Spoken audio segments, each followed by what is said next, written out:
안녕하십니까? 박경유입니다. 오늘은 한국의 역병에 관해서 이야기를 해볼까 합니다.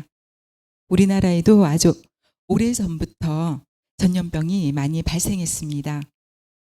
그렇다면 우리 선조들은 어떻게 전염병에 맞서서 이를 이겨내려고 했을까요?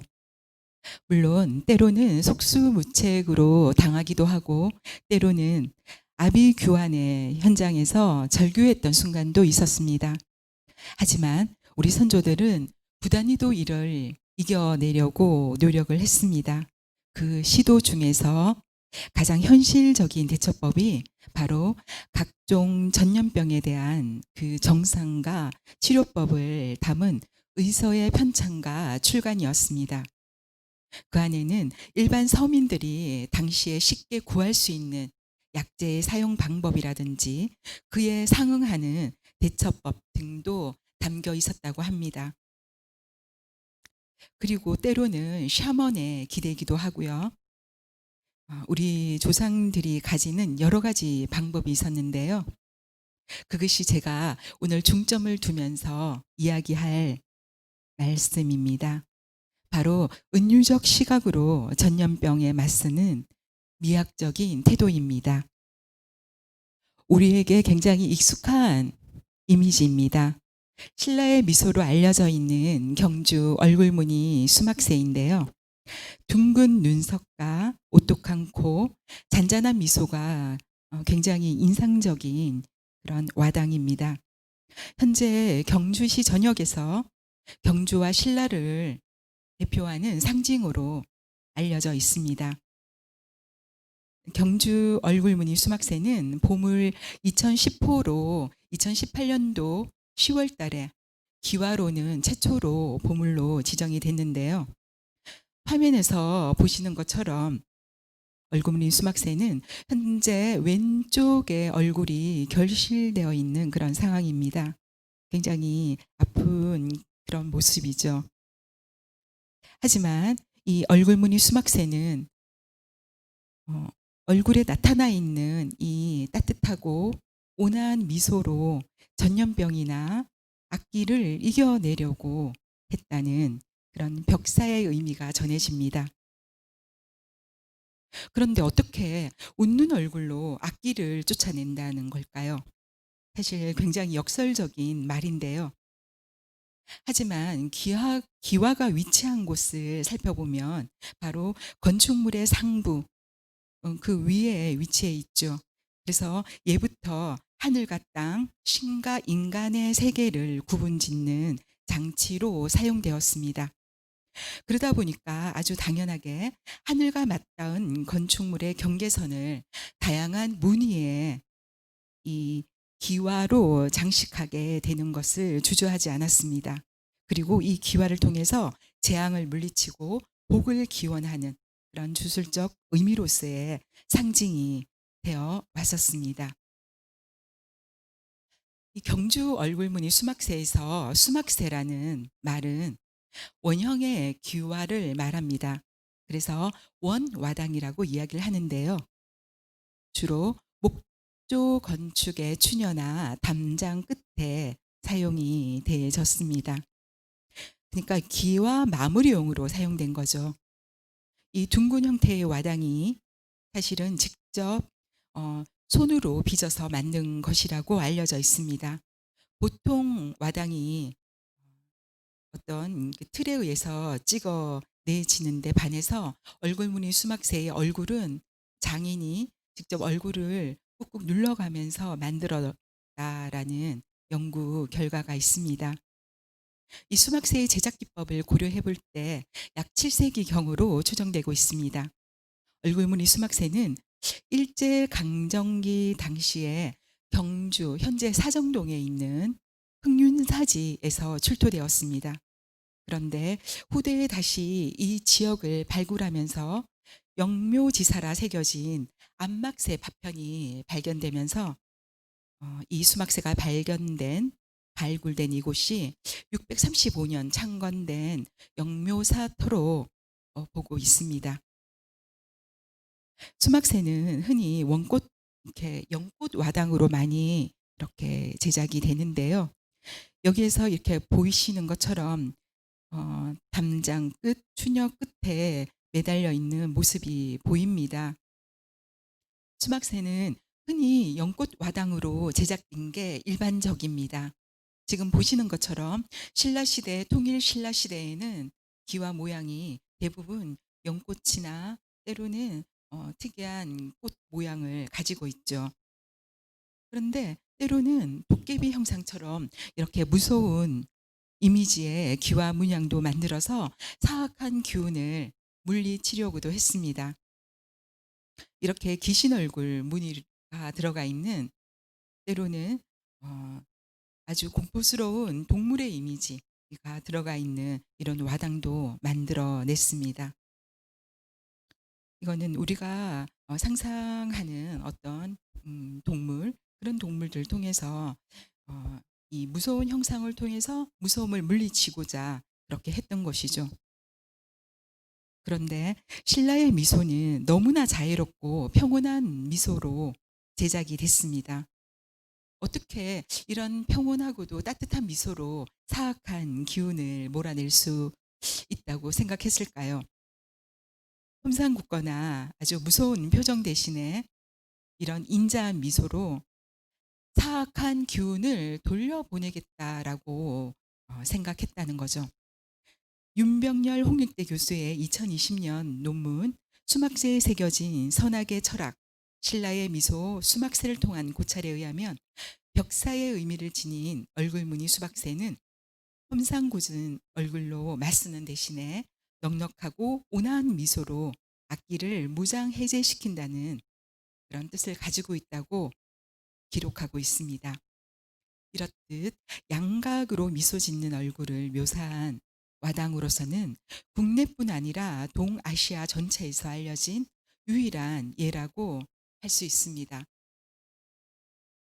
이런 까닭으로 경주 얼굴무늬 수막새는 우리 선조들의 감성적 미학을 아주 높게 평가할 수 있는 무척 소중한 유물이라고 할 수 있습니다.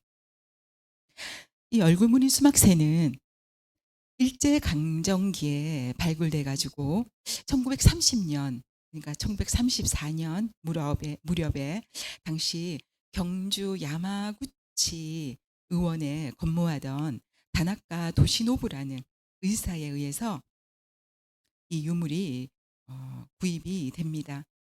그러니까 경주에서 골동품점을 하고 있었던 일본인이죠.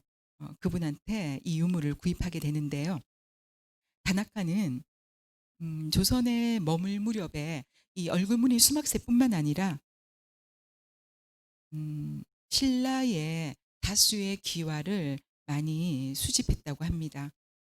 그러니까 나름 골동품에 조예가 있었던 사람으로 보여집니다. 당시에 다나카는 이 얼굴무늬 수막새를 100원에 구입했다고 하는데요. 그 당시에 기와집 한 채가 1,000원 정도였다고 하니까 나름 고가로 얼굴무늬 수막새를 구입했던 겁니다. 이후 얼굴무늬 수막새는 다나카에 의해서 1944년에 일본으로 반출이 됩니다. 그러다가 1972년에 당시 국립경주박물관의 관장이셨던 박일훈 선생과 1915년에서 30년 사이에서 우리 그 경주 계림초등학교의 전신이었던 경주국립보통학교에서 교사, 교장까지 지내셨던 자신의 스승 오사카 긴따로의 권유로 다나카가 직접 국립경주박물관에 기증하게 되는데요. 그래서 현재 지금의 국립경주박물관에 보관이 되고 있습니다. 당시 박일홍 관장께서 얼굴무늬 수막새를 우리 영토로 가지고 오기 위해서 굉장히 노력을 많이 했는데요. 편지를 보냈다고 해요. 다나카 씨께. 그 기와는 신라의 미소라 일컬을 만큼 한반도에 있어야 제 가치를 인정받을 수 있습니다. 그러니까 얼굴무늬 수막새를 기증해 주시오라고 편지를 썼다고 하지요. 이거는 조선 총독부 기간지 조선에 실렸던 얼굴무늬 수막새의 이미지인데요. 1934년 일제강점기 하에서 우리 주권을 다 가지고 가고 또 우리의 문화 동력까지도 힘을 잃게 만든 그런 조선 총독부 기간지죠. 이 조선에서 처음 소개되었다는 거는 굉장히 우리의 아픈 한 페이지로 기록되고 있습니다. 이 박간정의 박일홍 간장의 스승이셨죠. 오사카 긴타로가 다나카 소장자에게 부탁해서 이뤄진 것이라고 하는데요. 조선 229호의 오사카 긴타로는 필명으로 이 기와를 소개합니다. 이 기와는 경주 야마구치 의원의 의사인 다나카 도시노부가 구리하라 골동품상에서 몇 개월 전에 구입한 유물이라고 소개를 합니다. 이러한 아픈 역사를 가지고 있는 얼굴무늬 수막새의 평가가 아주 다채롭게 많이 있는데요. 이렇게 신라의 민족성과 정서를 대변하면서도 많은 애환을 가진 경주 얼굴무늬 수막새를 두고서 이렇게 두 가지의 평가로 압축을 할 수 있습니다. 먼저 신라인의 염원과 인간적인 모습이 구현된 예술품이다. 그리고 신라의 우수한 와당 기술이 집약된 대표작이다. 라고 이렇게 평가되고 있는데요. 동감하실 거라고 생각이 듭니다. 혹시 다르게 얼굴무늬 수막새를 은유적인 방법으로 어떤 수식할 수 있는, 첨가할 수 있는 말이 있으면 꼭 다른 경로를 통해서 첨가를 해서 우리 얼굴무늬 수막새의 평가를 좀 더 드높여 주시면 참 좋으실 것 같습니다. 이 천진난만하고 친근한 미소, 이 얼굴무늬 수막새는 1998년에 열렸던 경주 세계문화 엑스포의 공식 심벌 마크로 사용이 됩니다. 그리고 지금까지 경주 엑스포를 홍보하면서 또는 다양한 이벤트 또는 상품 로고로도 사용이 되고 있습니다. 이것은 지난 2018년도 경주 엑스포 사진 공모전에서 금상을 수상한 작품인데요. 경주의 밤 풍경이 아주 고즈넉하게 어우러진 아로새겨진 그러한 모습입니다. 이 화면은 지난 2007년도에 당시 경주 엑스포 행사 모습입니다. 선덕광장 중간에서 얼굴무늬 수막새가 이렇게 재현되어 있는 바닥에 이미지가 보입니다. 그리고 그 위에서 한마당 공연을 펼치고 있는 이들이 있는데요. 그 주변을 둘러싸고 있는 관객들이 호흡을 같이 하고 있는 모습이 보입니다. 그 모습이 얼굴무늬 수막새의 아주 유한 모습하고 닮아 있습니다. 이것도 사진 공모전에서 당선작입니다. 지금 오른쪽에 보이는 로고는 저희 집에 있는 세탁기의 로고인데요. 이 브랜드 로고가 이 글로벌 기업 이미지죠. 이것도 얼굴무늬 수막새가 부활해 가지고 대기업의 얼굴로 지금 상정되고 있는 그런 모습입니다. 1995년에 이 로고가 만들어졌다는 소식을 들었습니다. 때로는 상품 로고로도 사용되고 상품의 어떤 정서적이고 가치 있는 판단 기준으로도 이 얼굴무늬 수막새의 이미지가 보이는데요. 지금 보시는 이미지는 경주에서 판매되고 있는 신라주의 전면의 술병의 모습입니다. 얼굴무늬 수막새가 이렇게 미소를 짓고 있습니다. 때로는 비누, 때로는 신라 미소라는 빵이라고 합니다. 이 빵에도 얼굴무늬 수막새가 전면에 등장하고 있습니다. 이처럼 이번 강의는 우리 선조들께서 당시 전염병을 겪으면서 취했던 나름의 감성적인 언유미학을 어떻게 찾아 풀어볼까라는 시도에서 시작됐고요. 이런 감성적 인식의 그 완전체로서 이 미학적인 부분, 그리고 우리 선조들이 가졌던 은유적인 미학을 계속 이어가면서 살펴보겠습니다. 이번에는 우리 역사 속에서 전염병에 대한 기록을 토대로 해서 우리 선조들이 어떻게 조금 더 현명하게 슬기롭게 전염병이라든지 어떤 악령이라든지 어려움들을 이겨내려고 했는지 살펴보겠습니다. 먼저 우리 역사에서 전염병에 대한 가장 오래된 기록, 여기 보이시는 것처럼 삼국사기입니다. 이 책에는 백제 온조왕 4년에 봄과 여름에 가물어서 기근이 생기고 역병이 유행했다라는 기록이 있습니다. 그러면서 어떤 질병은 한 번 앓으면 다시 그 병에 걸리지 않는다.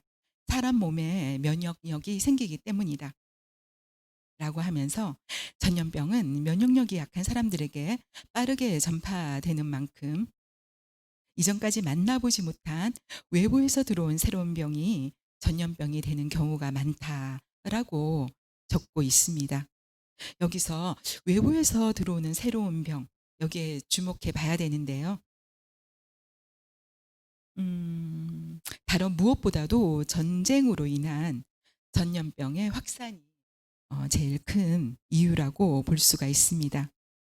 그런데 고구려, 백제, 신라 삼국 시대에 서로 각각의 영토를 달리하면서 영토 싸움을 꽤 많이 했었죠. 하지만 이들이 수시로 벌였던 전쟁에서는 전염병이 발생하지 않았다고 해요. 그런데 660년에 당나라가 합류했던 나당 연합군이 백제를 멸망시키고 661년 신라에서 굉장히 극심한 고통을 겪게 했던 전염병이, 그 역병이 돌았다고 합니다. 그리고 535년 고구려 안장왕 때 겨울에 전염병이 발생이 됐는데요. 북중궁에서 그 북위의 멸망과 함께 유이민이 이렇게 대거 유입이 되었습니다. 그때 그들이 가져왔던 새로운 질병이지 않을까라고 현재 추정되고 있습니다. 그런데 그 당시에 전염병이 발생해도 사실은 마땅한 처방을 알지 못했습니다. 여기 삼국사기를 보면 그 상황을 짐작할 수 있는데요. 삼국사기에서 열전이 있습니다. 그 열전에는 신라의 김유신, 고구려의 을지문덕, 백제의 계백 등 삼국의 그 각 나라별로 유명한 인물 69명의 이야기가 상세하게 다루어지고 있습니다. 그중에서 열전에는 4명의 효자, 효녀가 등장하는데요. 가장 유명한 이가 신라 경덕왕 때 지금의 충남 공주 지방에 살았던 향덕이라는 젊은이의 이야기입니다.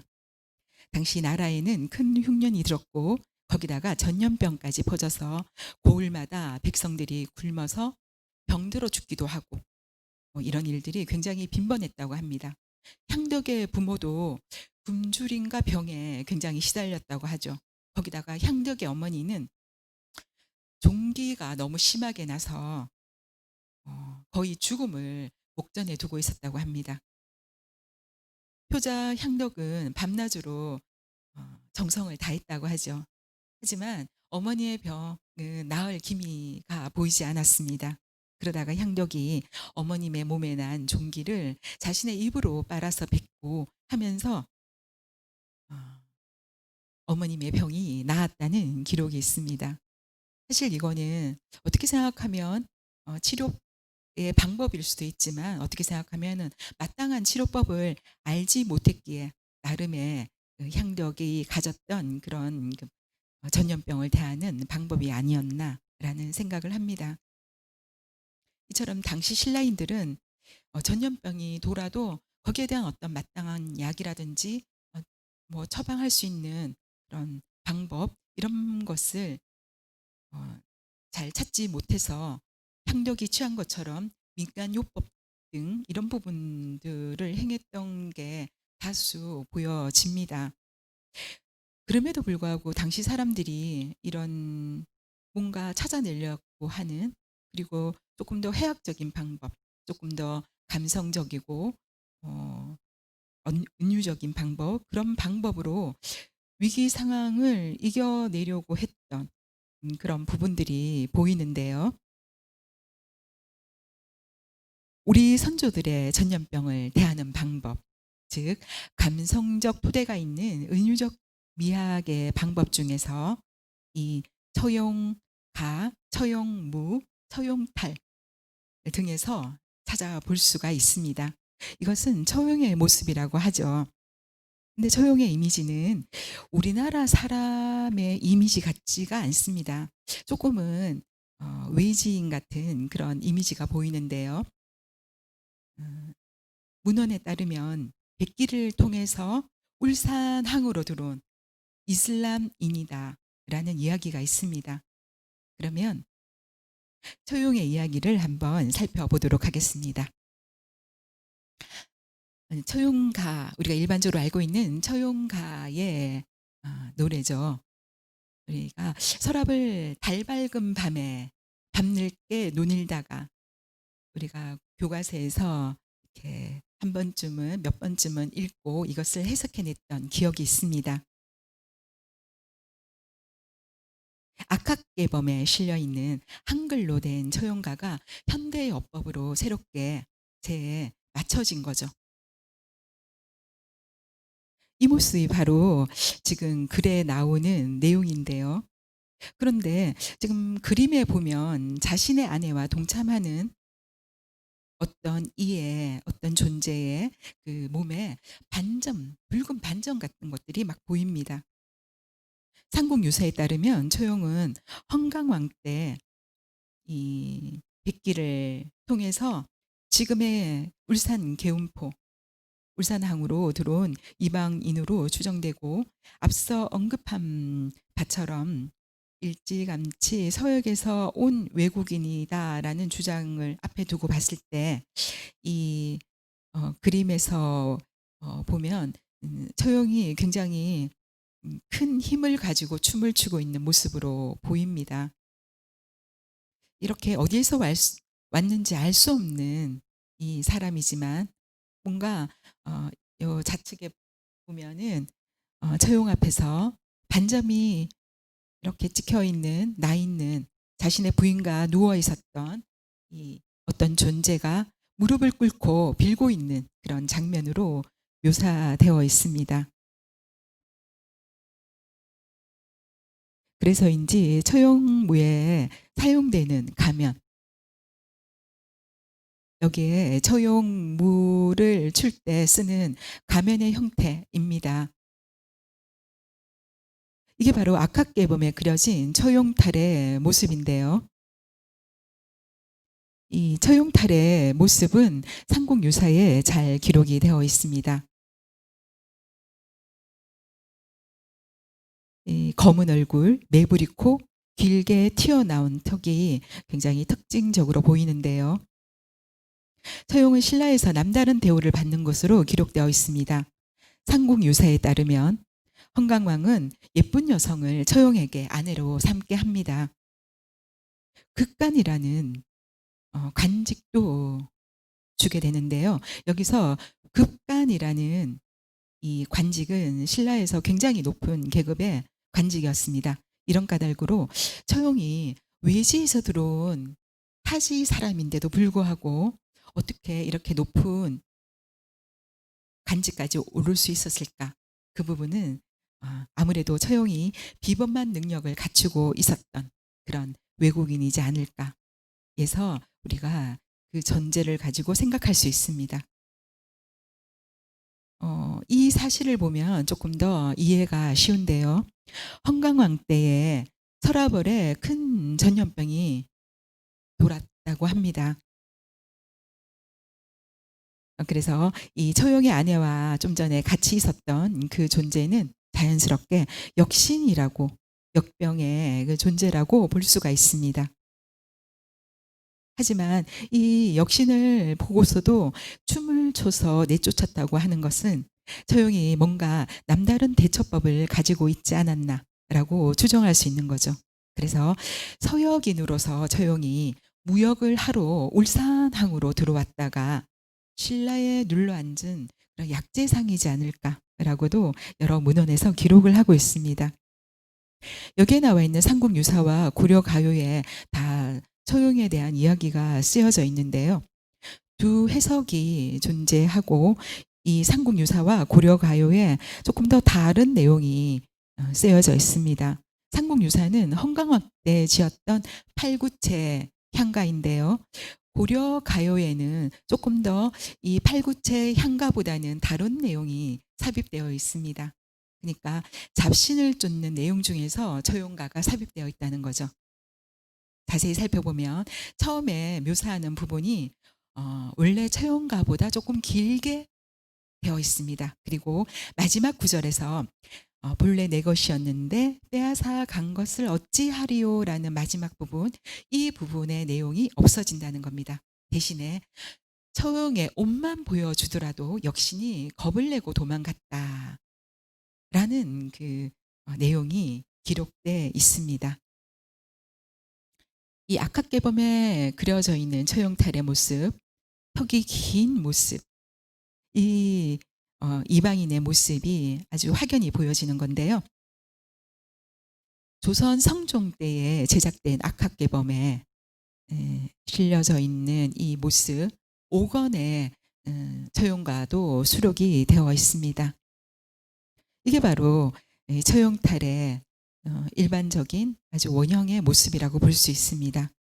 이 처용탈은 그 조선의 마지막 무동이라고 일컬어지는 김천홍 선생께서 지작한 탈입니다. 김천홍 선생은 2007년도에 작고하셨는데요. 국가모형문화재 제1호로 처용 가면을 제작할 수 있는 고유자로 알려져 있습니다. 지금은 이제 이 김천홍 선생의 제자들에 의해서 이 기술이 전달이 되었겠죠. 이 처용탈 이미지에서 보시는 것처럼 못이나 또는 오칠한 삼배로 껍질을 만들고 정면 유각, 그러니까 뭔가 얼굴이 붉어지는 거죠. 뭐 부끄럽다든지 아니면 성이 난다든지. 그래서 얼굴을 붉히는 듯한 모습에다가 광이 나게끔 유광 처리를 해서 아주 얼굴을 넉넉하게 아주 후덕한 모습으로 채색한 이 모습이 눈에 확 들어오는데요.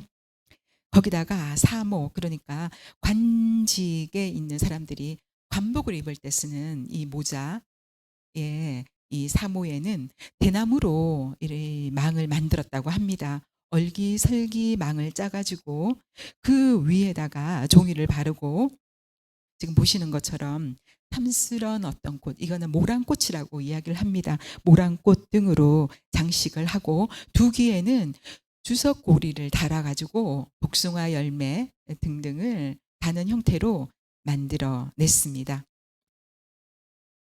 이것도 처용탈에 변형된 어떤 모습이죠. 이 모습에서는 좀 전의 이미지하고는 좀 다르게 얼굴이 굉장히 고동색, 아주 검은색에 가까운 고동색으로 마무리가 되어 있습니다.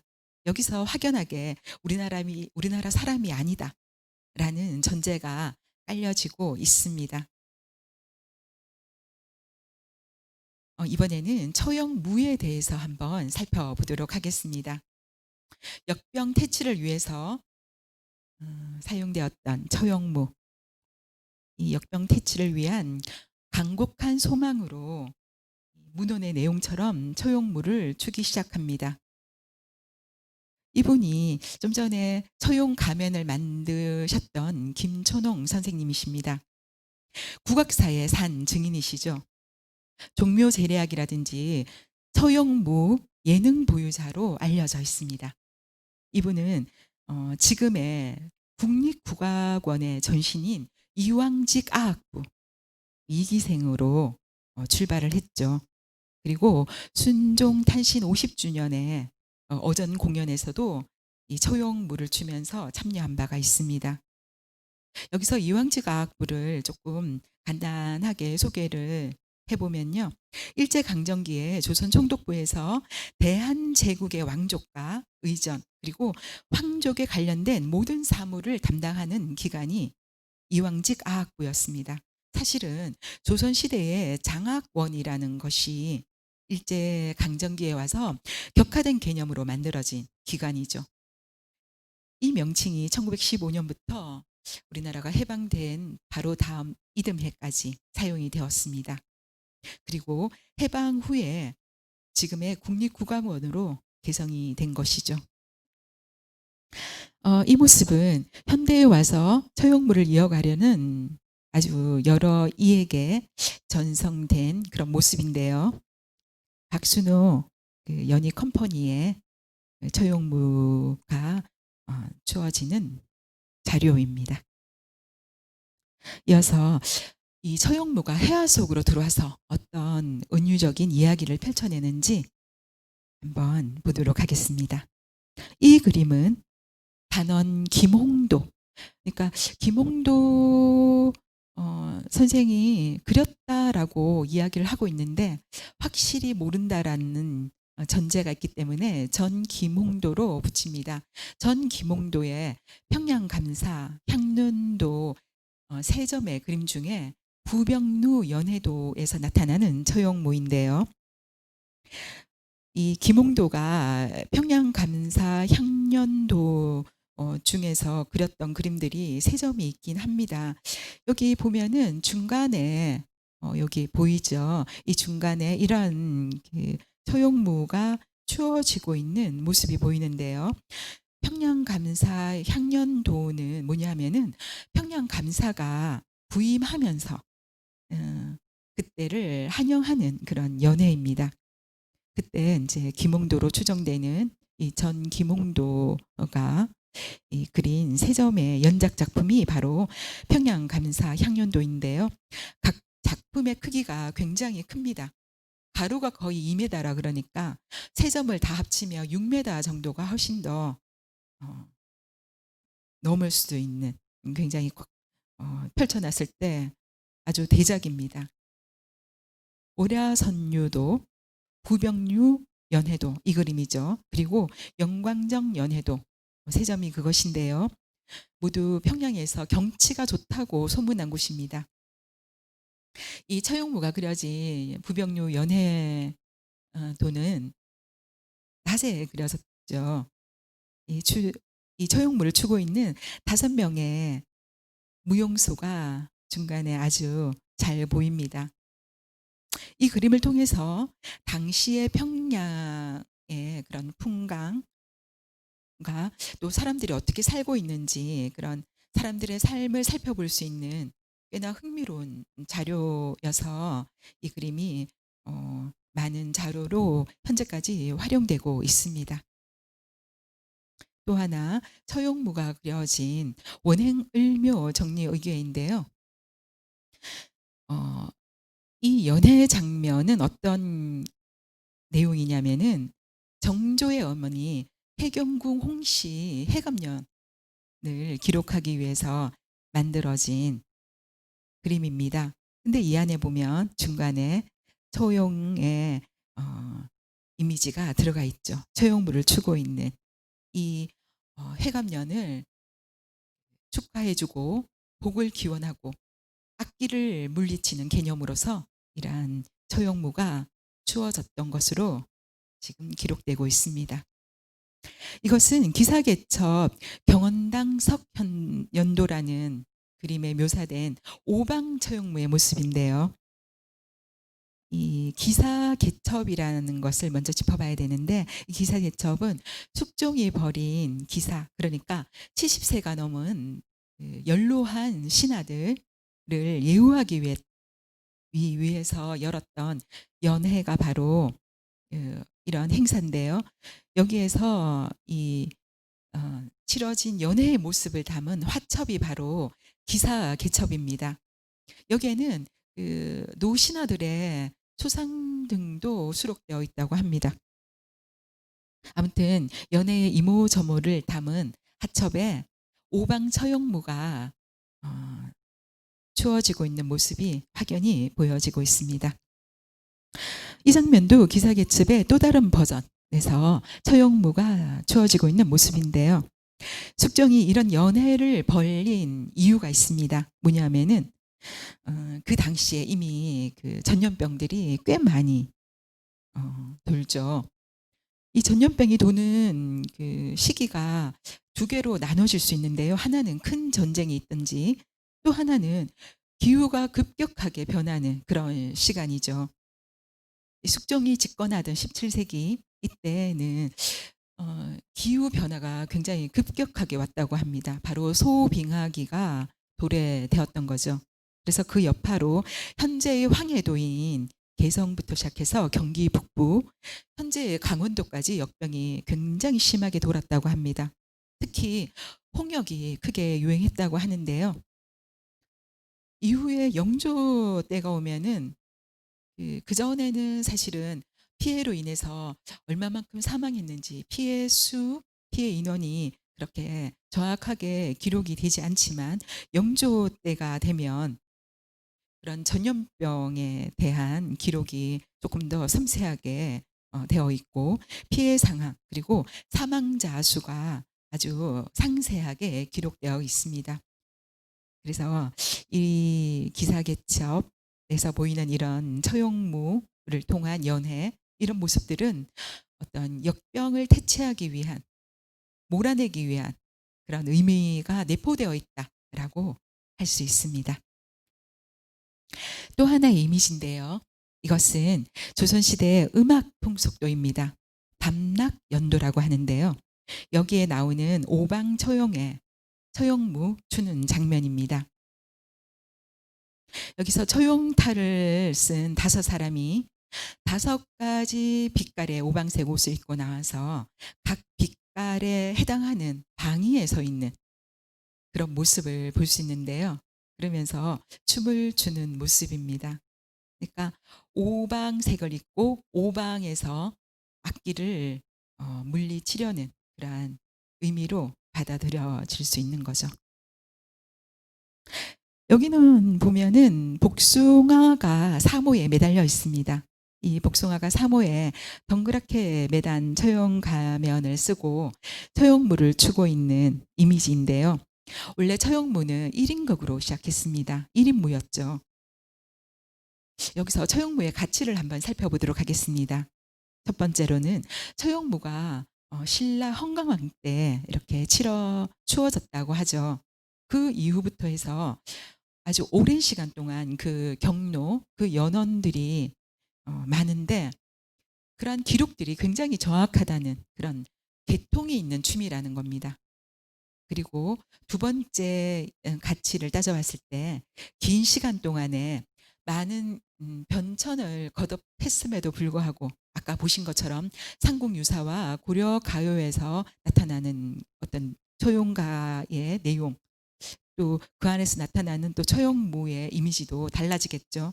그런 많은 변천을 거듭하면서도 보이는 독특함, 그리고 창의적 그런 내용들이 굉장히 다채롭게 발전했다는 거죠. 그래서 예술적으로 봤을 때도 남다른 예술성을 가지고 간다라고 평가가 되고 있습니다. 그리고 처용무가 발생되고 그것을 통해서 파생된 여러 가지 설화들이 많이 생겼다는 거죠. 그런 것들이 우리 민족의 정서로 자리하면서 그 정서를 바탕으로 해서 우리의 어떤 민족성과 아우러져서 우리의 어떤 그 정신까지도 대변할 수 있는 그런 모습으로 발전되었다. 그런 것이 바로 처용무를 대하는 현재의 가치라고 볼 수 있습니다.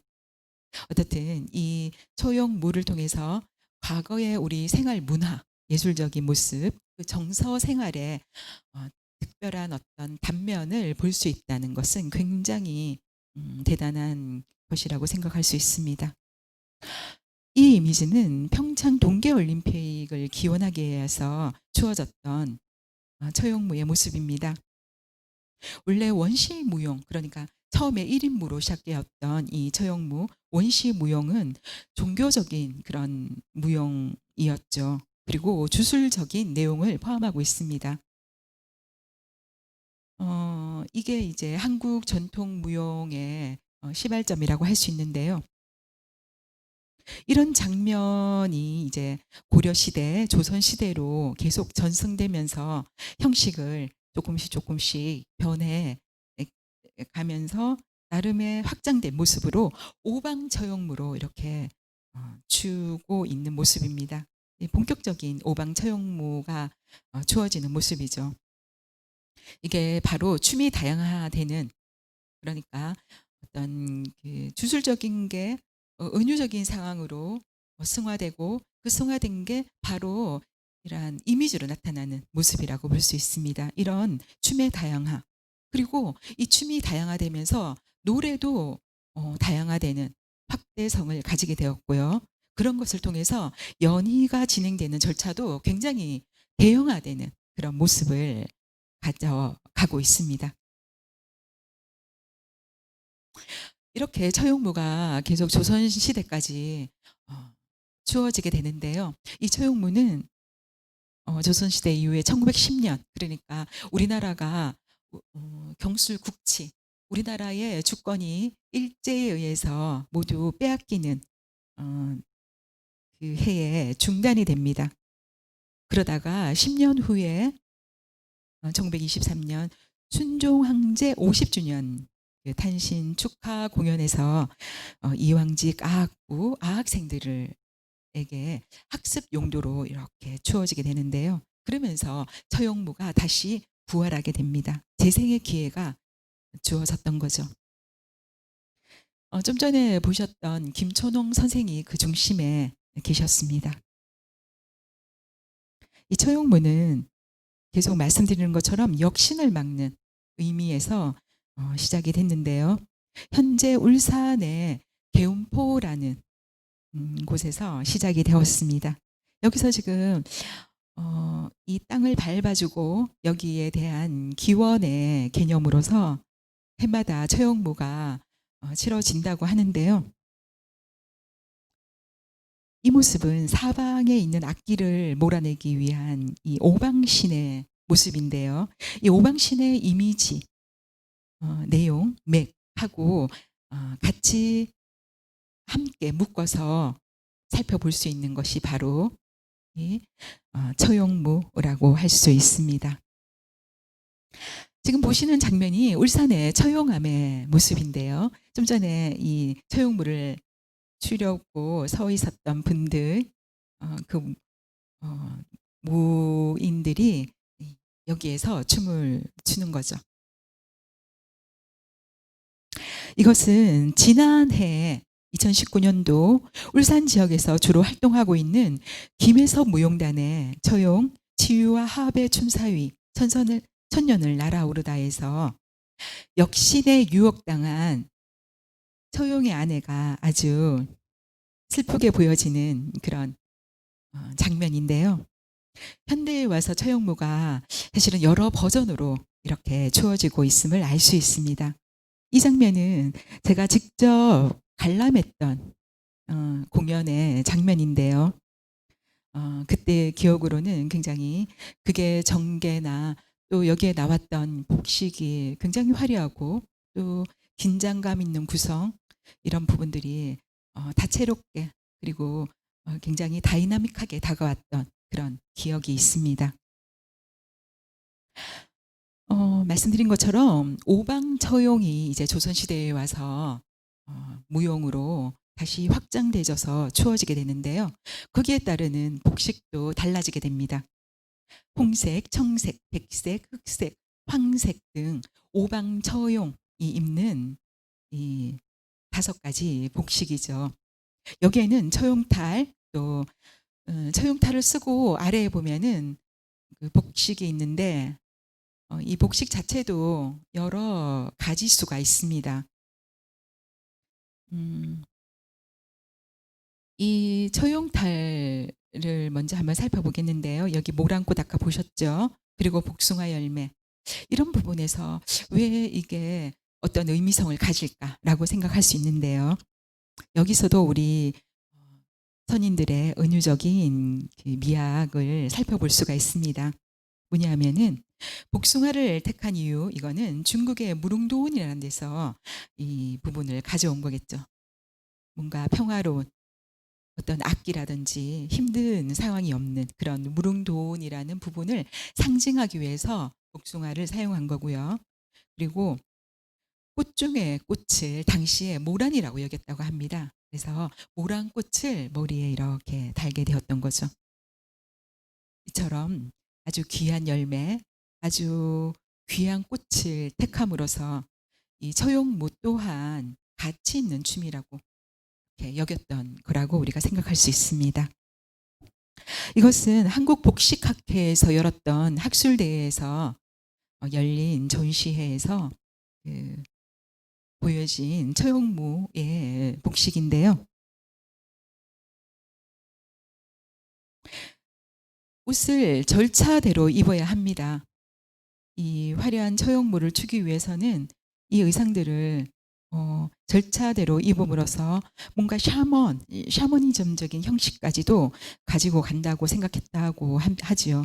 이 화려함으로 뭔가 악을 덜어내려는, 그래서 복을 기원하려는 그런 의미라고 해석을 할 수가 있습니다. 우리나라에는 처용탈 외에도 아주 오랜 전통 속에서 여러 가지 탈들이 많이 보여지고 만들어져서 사용이 되었는데요. 이 탈들은 주로 전쟁이나 또 때로는 매장식에서 사용을 많이 했다고 하죠. 그래서 어 뭐 전쟁에서는 승전보를 바라거나 또 매장식에서는 악령을 물리치는 수단으로서 이 탈이 사용되어졌죠. 하지만 우리한테 웃음을 주는 안동 하회탈 같은 아주 해학적인 모습의 탈들도 있습니다. 탈에 관한 여러 가지 모습들은 제가 조금 더 연구를 이렇게 해야 되는 부분으로 저도 생각을 하고 있는 부분인데요. 우리의 어떤 선조들의 미학적인 부분을 살피는 데 있어서 탈이 가지는 의미는 굉장히 크다고 할 수가 있습니다. 그리고 이 탈은 조선시대를 지나면서 연회의 형식으로 가져오게 되죠. 그래서 예술의 형식으로서 오늘날까지 사용되어지고 있습니다. 물론 아직까지도 악기나 전염병을 퇴치하는 그런 주술적 여면도 함께 가져가고 있죠. 이번에는 전염병에 맞선 선조들의 모습을 여러 기록과 의술을 통해서 살펴보도록 하겠습니다. 우리 역사에서 가장 오래된 전염병 기록서 삼국사계가 있죠. 여기에 보면은 기원전 15년에 백제, 아까 말씀드렸지만은 봄, 여름에 가물었다, 기근이 생겼다, 역병이 유행했다라는 최초의 기록이 나옵니다. 그리고 이 삼국시대의 발진 티푸스, 그러니까 티푸스성, 이렇게 전염병들이 발생이 되고요. 특이할 만한 사항은 말라리아가 이 당시에 발생이 됐다는 거죠. 그래서 조금 의아한 상황으로 지금 얘기가 되고 있는 상황입니다. 그리고 두창이라든지 마진 같은 이런 걸 모두 다 총괄해서 이 당시에는 그냥 역질로 불렀다고 합니다. 그리고 이 신라 선도광, 우리한테 굉장히 알려진 그런 여왕이죠. 선도광이 역진으로 사망했다는 거죠. 그러니까 왕의 병도 고칠 수 없는, 아까 말씀드린 것처럼 신라 시대에는 전염병을 대처할 수 있는 어떤 약이 없었다라고 우리가 볼 수 있는 거죠. 그러면서 고구려에도 굉장히 큰 역병이 돌았고요. 고려사로 넘어가 보면 이제 학질이 발생한다라고 되어 있는데, 이때 향약 구급방이라는 부분, 이 부분은 우리가 한번 관심 있게 들여다봐야 되는 의학 서적입니다. 그리고 조선에 굉장히 큰 전염병들이 계속 유행하게 됩니다. 세종실록에 보면 아주 티푸스성 전염병들이 계속 유행하고 있다라는 얘기들이 보이고 있습니다. 그러면서 이 전염병을 어떻게 퇴치할까라고 하면서 각종 의서를 편찬하게 되죠. 그 중에서도 간이 벽온방, 또 황달 학질 치료방, 그리고 어 조선 빈민을 위한 보건소, 뭐 할인소라든지 재생원, 해민서 같은 것들이 운영이 되시죠. 그러다가 이제 지석영 선생님에 의해서 오도신설이 이렇게 보급이 되면서 우리나라에 이제 천년두의 종식에 관한 어 뒷받침을 해 주는 아주 중요한 의서가 발간이 되죠. 그리고 배움방이라는 것도 있고요. 그리고 의학 교령이라는 그런 부분에서 의학 교육이 본격화되었다라는 것을 볼 수가 있습니다. 그리고 제중심편 정조에 의해서 어 편찬된 제중심편이죠. 그러면서 이제 1910 년도로 넘어오면은 지난번에 말씀드렸던 스페인 독감이라든지 이런 것들이 우리나라에 발생되면서 굉장히 많은 사상자를 내게 되죠. 그러면서 계속 넘어오는데요. 그러면서 1950년 우리 한국 전쟁이 발생됩니다. 그 당시에 전염병으로 많은 사람들이 특히나 피난을 해야 되는 상황이죠. 그 상황에서 발생됐던, 그래서 힘없이 어 피해를 당했던 우리의 어 그 조상 들을 생각할 수 있습니다. 그리고 유행성 출혈이 그 51 년도에 발생이 됩니다. 예. 그러면 천년두가 사라지게 되죠. 그러다가 이제 현대에 오면은 조금 더 확장된 개념으로서 단순한 어떤 바이러스나 균에 의한 그런 전염이 아닌 정신적인 부분에서의 그런 신경증, 그런 부분들이 어떤 사회적인 상황을 가지고 전염된다라고도 이야기되고 있습니다. 아무튼 이렇게 만나 봤는데요. 그러면 좀 더 세부적으로 살펴보겠습니다. 현존하는 우리나라 최고의 의서, 이 바로 향약 구급방인데요. 여기에는 학질이라든지 뭐 종기라든지, 아까 전에 그 향덕이라는 신라 시대 예 청년이 종기를 입으로 빨아냈다 그랬잖아요. 근데 이 종기 같은 것들에 대해서 상세하게 이 당시가 되면은 설명하게 됩니다. 향약 구급방에는 이질도 어 그 질병의 증상에 대해서 나와 있고요. 광견병이 여기가 소개되어 있습니다. 그리고 디프테리아 같은 전염성 질환이 등장해서 이 향약 구급방에서 향약을 통해서 뭔가 일반 서민들이 대처할 수 있는 방법들을 이야기하게 되죠. 이것은 전염병 이 창궐 때 아주 크게 활용되었던 의방유치라는 의서입니다. 세종 27 년에 완성이 되는데요. 처음에는 365 건으로 편성이 됩니다. 그러다가 나중에 없앨 건 없애고 또 뭐 추가도 하기도 하면서 아주 압축시켜 가지고 266 건에 264 책으로 만들어내죠. 나중에 성종대에 가면은 내의원이라든지 또 해민서, 활인서 등의 반포를 하면서 이 전염병을 대처할 수 있는, 또는 전염병이 걸렸을 때 여기에 대해서 뭔가 구검 용으로 사용할 수 있는 용으로 이렇게 반포를 하게 되죠. 또 하나 우리가 살펴볼 수 있는 부분이 이 허준의 신찬 벽온방인데요. 이 신찬 벽온방은 전염병 매뉴얼이라고 알려져 있습니다. 그러니까 전염병 응급 지침서이죠. 보물로 지정이 되어 있습니다. 허준이 광해군 때의 사람이죠. 광해군 때에 전염병이 돌았고 이 왕명으로 편찬하게 되는데, 이거는 백성들이 조금 더 쉽게 알아볼 수 있는 그런 내용으로 기록되어 있습니다. 우리가 허준 드라마 같은 것을 이제 한 번씩 보게 되는데요. 거기에 보면 허준이 일반 서민들을 위해서 얼마나 노력했다라는 그런 이미지를 우리가 드라마 같은 데서도 살펴볼 수가 있습니다.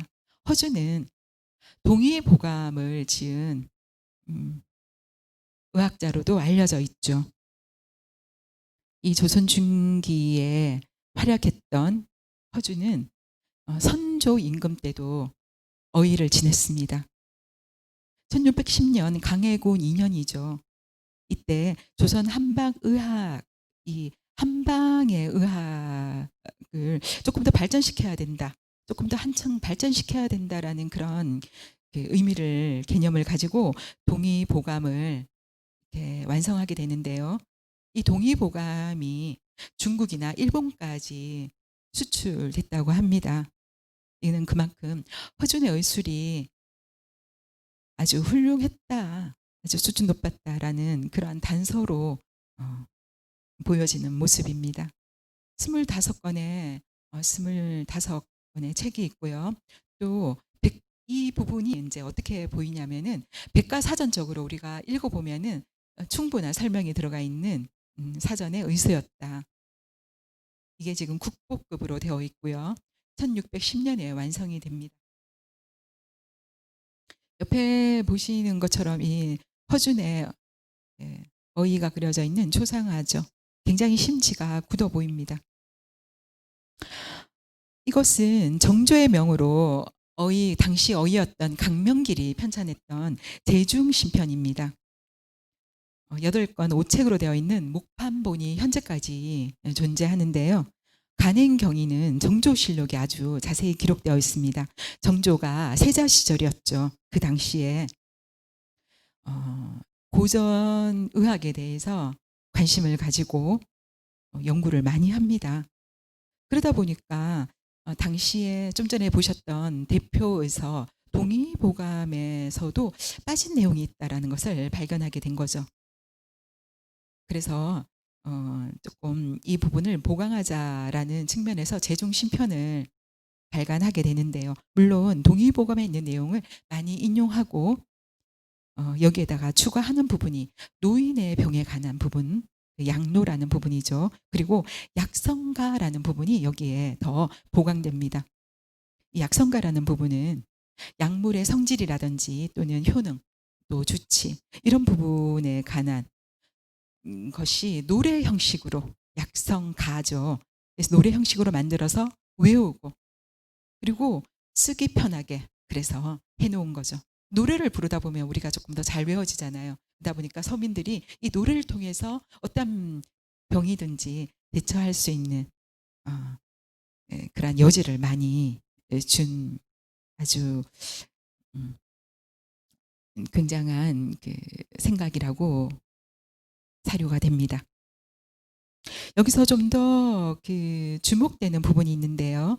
여기 약성가 한 수 한 수마다 밑에다가 작은 글씨로 한글로 표기를 해 놨다는 거예요. 인제 약물명 같은 걸 표기를 해놔 가지고 지금 우리 국어 학사에서도 당시의 국어학적인 특징을 살필 수 있는 중요한 자료로 활용되고 있습니다. 자, 이거는 16 세기에 만들어진 전염병 전문 의서 간이 벽온방이죠.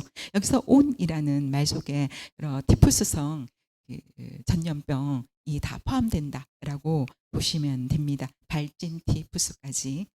이거는 1525년 중종 때 만들어진데요. 당시의 의관이었던 유영정, 박세거 등에 의해서 그 평안도 당시의 평안도 중심으로 이렇게 발생됐던 역병을 대처하는 방법에 대해서 아주 자세하게 쓰여져 있습니다. 그래서 이런 치료에 필요한 처방문들을 많이 수집하게 됩니다.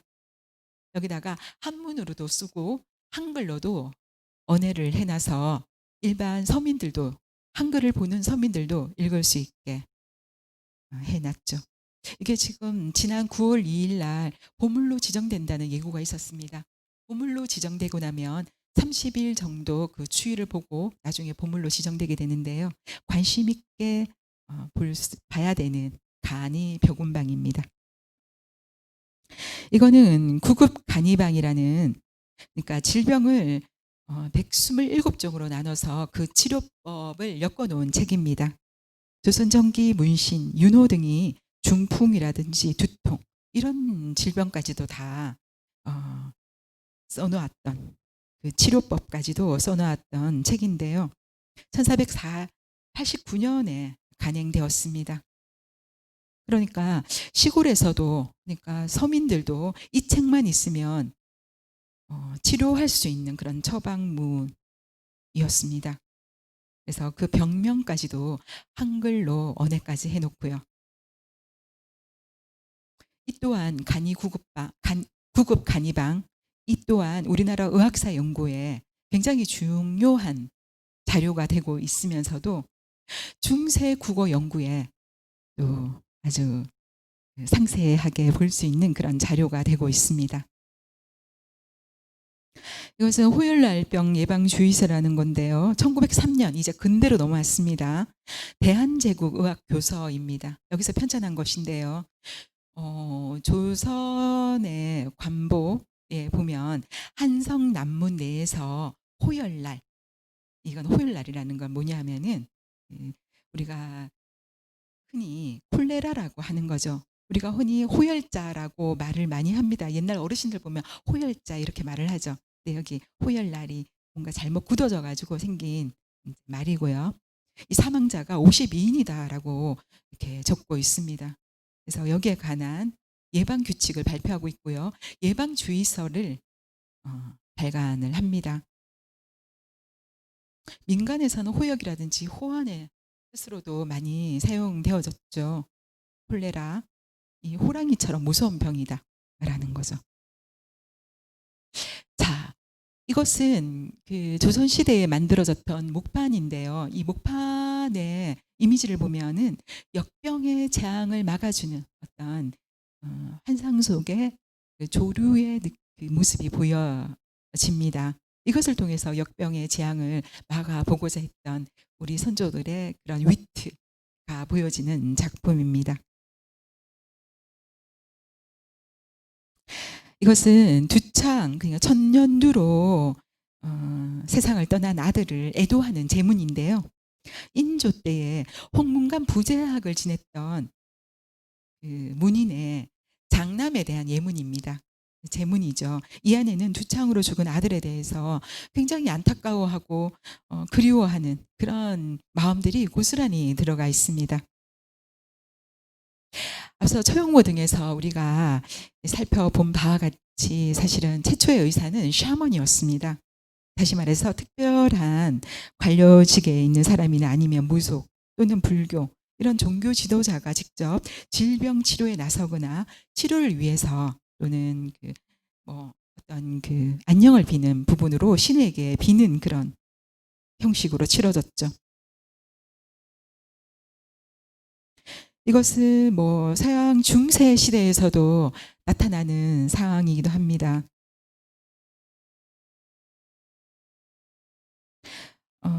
예를 들어 보자면 그 신라 신문왕 때 조상의 위패를 모셔둔 사당 조묘에 제사 지낼 때 축문을 읽으면서 전염병이 없게 해달라라고 기도를 했다고 합니다.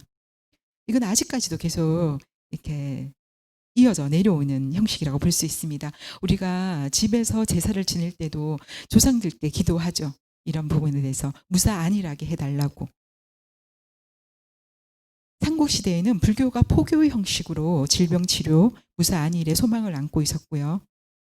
그리고 이 중생의 질병을 치료해주는 능력을 가진 여기 보시는 것처럼 약사열애불에 기대기도 했습니다. 이 약사열애불은 많은 이들에게 기도의 대상이 되었죠.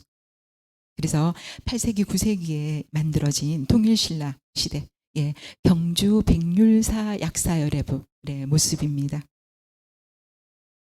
굉장히 병을 고쳐주는 신통력이 있었다고 하죠. 당시 사람들이 이 중생 질병 치료 능력에 대한 믿음이 강했기 때문에 이런 신통력 앞에서 많은 사람들이 엎드렸다고 하지요. 이후에도 경주 분황사에 있는 약사열애불 조성, 이런 약사불상의 건립들이 많이 이루어졌습니다. 무엇보다 당시 천년도가 유행했기 때문에 그래서 많은 사상자 등이 나아졌기 때문에 약사열애불에 의지하라는 신앙, 이 신앙은 더욱 확산됐던 것으로 미루어 살펴볼 수 있습니다. 또 다른 약사열애불인데요. 경주 남산 삼능곡에 있는 석조 약사열애 자상입니다.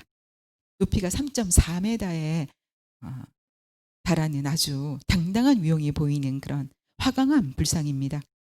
석굴암 등과 함께 통일신라 시대의 불교 조각을 대표하는 작품으로 볼 수 있는데요. 여기서 보이는 건장한 신체, 또 얼굴에서 이 보이는 10년의 어떤 어, 표정, 여기에서 우리는 남다른 예술미를 발견할 수 있습니다. 그리고 확연히 구분되는 다른 불상하고 구분되어지는 균형미, 또 비례감, 이런 부분도 아주 예술적인 요소로 볼 수 있는 부분이죠. 이 당시에 불교 조각의 우수성을 얘기할 수 있는 그런 부분을 엿볼 수 있는 부분이라고 할 수 있습니다. 또 다른 석조 약사열의 자상인데요. 이것은 김천 직지사에 모셔져 있습니다. 직지사 약사전에 봉안되어 있죠. 이것은 고려 시대의 석불 자상이고요. 보물로 지정이 되어 있습니다. 여기 보면 이렇게 광배하고 불신이 같은 돌로 만들어져 있는데 옆에 있는 밑에 깔려져 있고 대자가 있죠. 이 부분이 원래 함께 만들어진 것인지는 아직 확실하지 않다고 하죠. 아무튼 이 석조로 이루어진 약사 열애 불께 안녕을 빌고 또 어떤 악기를 물리치는 전염병을 또 예방하는 차원에서도 이러한 기원이 이루어진 것 같습니다. 이것은 지금 대구 팔공산에 있는 갓바위 약사 열애불이죠. 한 가지 소원은 꼭 이루어진다고 하더라고요. 올라가 보신 분들은 아시겠지만 갓바위까지 올라가는 계단이 굉장히 높습니다. 그 갓바위까지 올라가면서 그 계단의 여정에서 이미 사람들은 기도를 하게 되죠. 이것은 강릉 송나사에 있는 석조 약사 열애 자상입니다. 강릉 유형 문화재이죠. 강릉시에 있는 방현사지에서 출토되었습니다.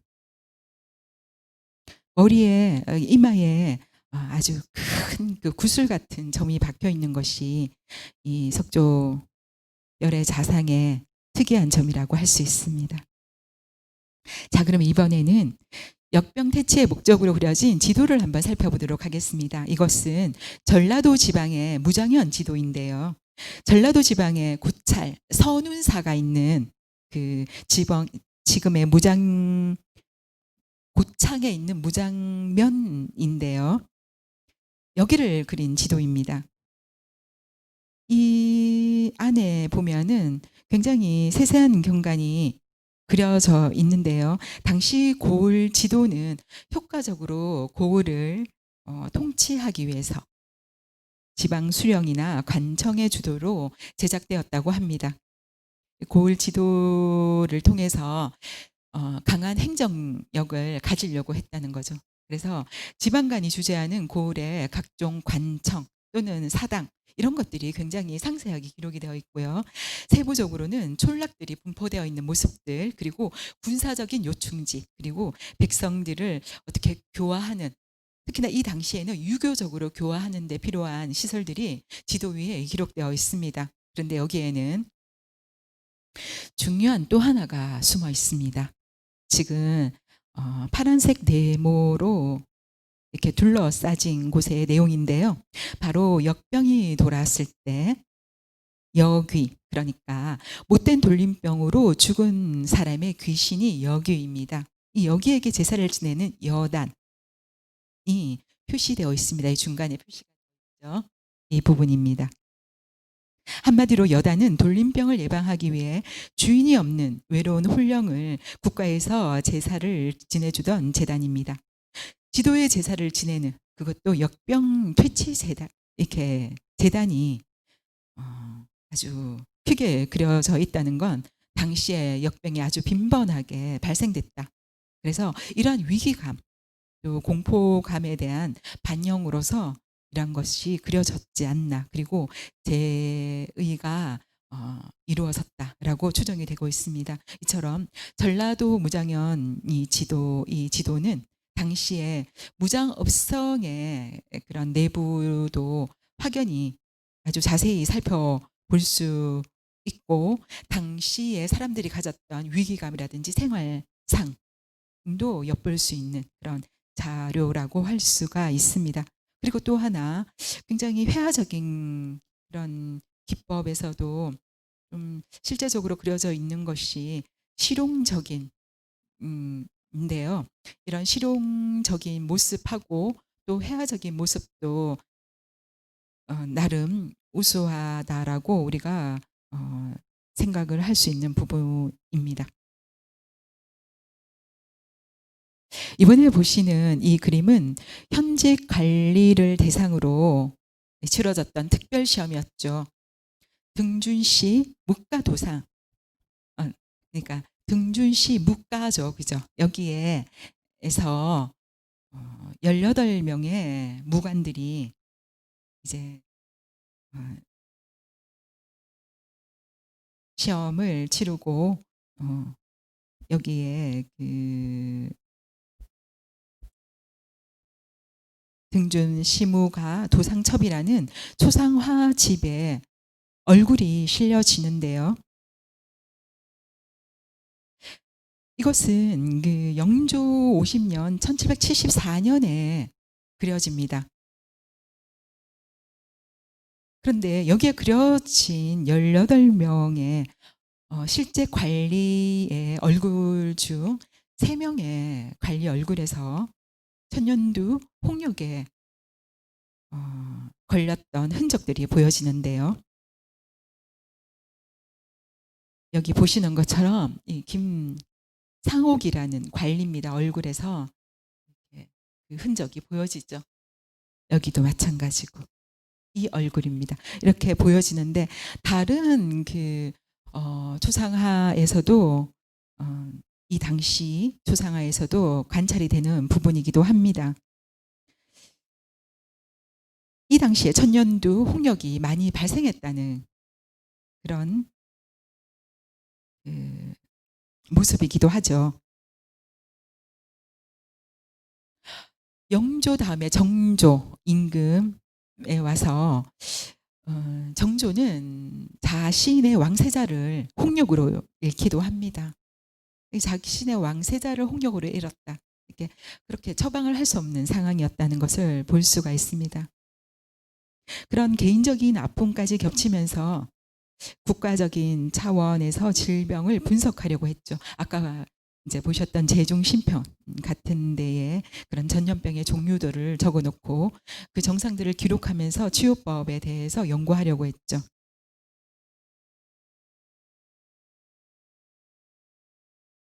이 당시에 마마는 신이라고 불렸습니다. 호구 별성이라고도 불렸는데요. 호구라는 것은 마마신을 의미하고요. 또 천년두를 잃고 죽은 신을 말합니다. 이 별성은 뭔가 이 원한을 품고 죽은 그런 남성 신의 격을 말을 하는데 이 두 개의 단어가 합쳐져 갖고 굉장히 역설적으로 마마의 별칭으로 불리는 거죠. 그래서 이런 대신 마누라 같은 그림이 그려집니다. 이 대신 마누라도는요. 마마, 좀 전에 봤던 신이라 여겨지는 마마를 쫓아주는 신이라는 거죠. 이 조선시대 사람들은 전염병의 발생 원인을 기상이변, 말씀드린 것처럼 음양의 부조화 또는 그, 그 당시에 그렇게 청결하지 못한 하천의 어떤 불결함, 그런 부분, 또 이 당시 사람들이 뭔가 이런 그 전염병의 원인에 대해서 많이 생각을 했다라는 게 이렇게 보여지는 부분은 억울하게 죽은 자의 원기도 전염병의 화신이 될 수 있다라고 생각했다고 합니다.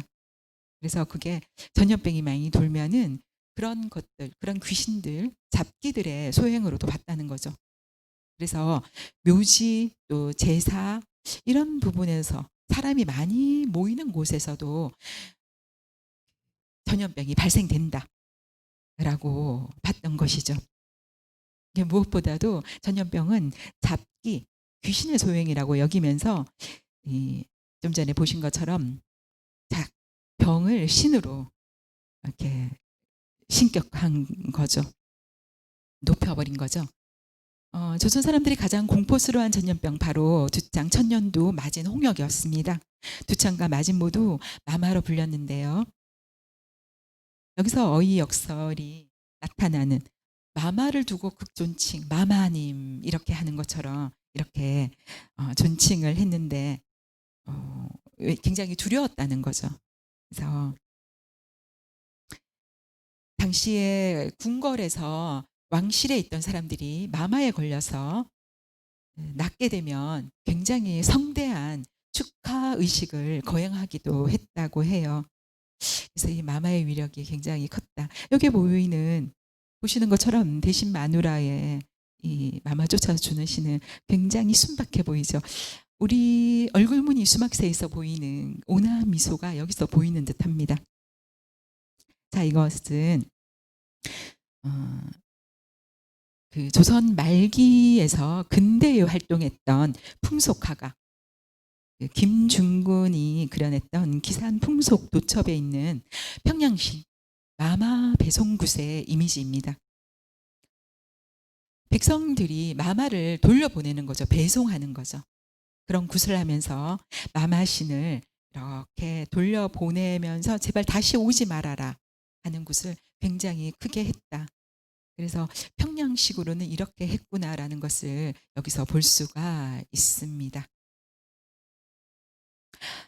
이것도 김중건의 기산 풍속 도첩에 나타나 있는 마마 배송굿의 모습인데요. 마마의 지금 마마 신에게 엎드려서 제발 좀 가달라고 부탁하는 서민들의 모습이 아주 역력해 보이는 그림입니다. 이거는 김중근의 신행이라는 그림인데요. 여기에 보면 신행을 가고 있는 가마 위에, 신부의 가마 위에 뭐가 이렇게 둘러싸져 있죠. 올려져 있죠. 바로 호랑이 가죽입니다. 이 호랑이 가죽을 통해서 벽사의 의미, 그러니까 어떤 악기라든지 뭔가 안 좋은 것들을 물리치고 좋은 것들을 가지고 오게 하는, 무사한 일을 기원하는 그런 의미로 이 호랑이 가죽을 신행 가는 신부의 가마 위에 올려놨다고 합니다. 이 호피가 올려져 있어서 혼례식 때도 잡기와 또 애군이 물리쳐진다라고 믿었다고 하죠. 다시 말해서 이 가마 위의 호랑이 가죽은 그 어떤 잡기도 호랑이의 위상처럼 함부로 범접하지 못하는 그런 대상이라는 거죠. 이것도 같은 의미입니다. 벽사의 의미를 가진 거죠. 작자 미상, 누가 그렸는지 모릅니다. 하지만 호피 장막도를 통해서 뭔가 그 전염병을 물리치고자 했던 우리 선조들의 그런 언유적인 모습이 보입니다.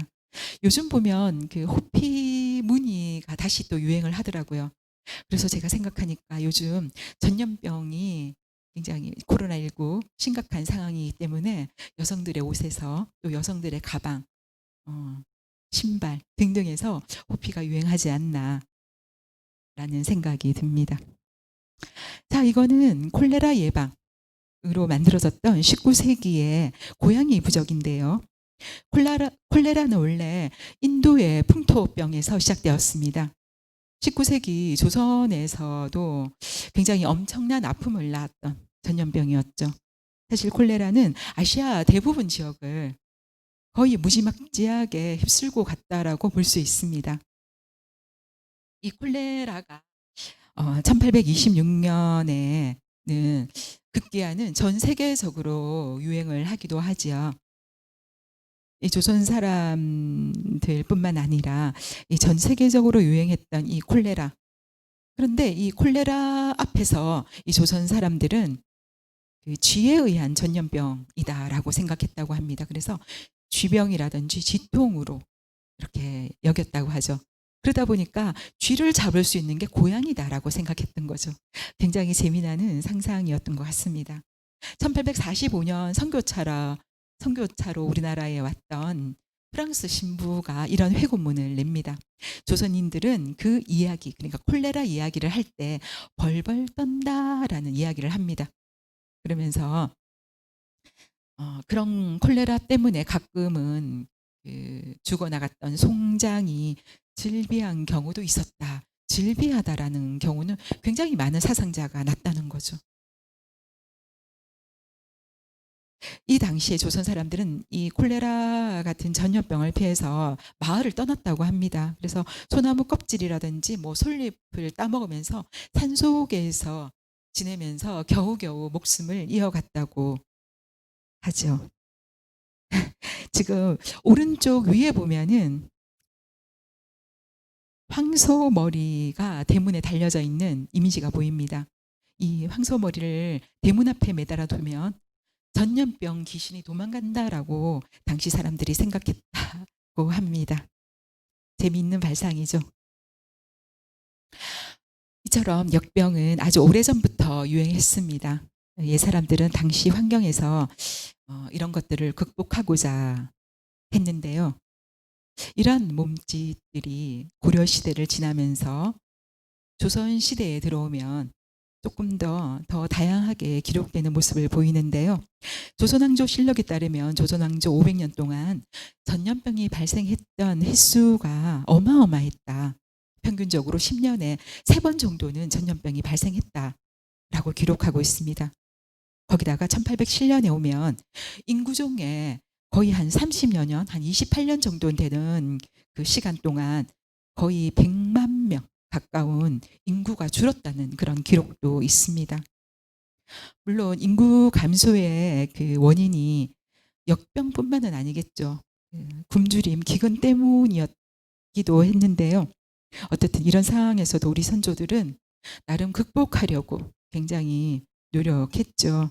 조선시대로 들어오면 다양한 의서가 편찬되고 또 그것을 한글로 언해해서 일반 서민들도 쉽게 그것을 활용할 수 있게끔 보급하는데 힘을 다했습니다. 그리고 각종 의례를 통해서 조금 더 전염병을 바라보는 시각을 감성적으로 그런 가져가려는 미학적인 태도를 보였습니다. 현재 코로나19 상황이 굉장히 위급하게 또다시 다가왔는데요. 하지만 이겨내야 되는 그런 문제입니다. 지금 보시는 책은 코로나19 초기 상황에서 대구에서 많은 그 확진자들이 발생한 상황에서 대구 의료진들이 이 당시의 상황들을 기록한 그 생생한 목소리가 담겨 있는 책이 있어서 제가 가지고 왔습니다. 그곳에 희망을 심었네. 이 전쟁과도 같았던 이 코로나 상황들을 딛고 그게 희망을 심으려고 했던 우리 의료진들에게 우리는 계속 박수를 보내야겠죠.